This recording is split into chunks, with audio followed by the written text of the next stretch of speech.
টাঙ্গাইলের কালিহাতী উপজেলার বল্লা post office পাড়া এলাকায় একটি সরিষা ক্ষেত থেকে শাহাদাত নামের এক যুবকের মরদেহ উদ্ধার করেছে পুলিশ।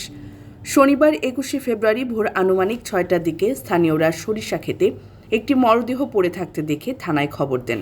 পরে কালিহাতী থানা পুলিশ ঘটনাস্থলে পৌঁছে মরদেহটি উদ্ধার করে। নিহত শাহাদাত বল্লা পোস্ট অফিস পাড়া এলাকার বাসিন্দা।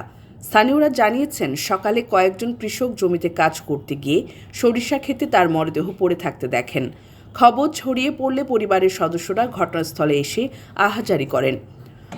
বেলা ১১টার মালিকের কইছে আমি দুম্বাই যাবো, গাড়ি কোন সময় কয়েকবার গ্যারেজের ভিতরে থাও, সেই গ্যারেজের ভিতরে ছুঁয়া সেই যে বেরিয়েছে।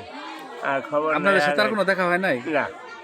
যারা ওরে এই নিঃস্বভাবে এই হত্যা করছে এর সুষ্ঠু একটা বিচার আমরা দাবি করি।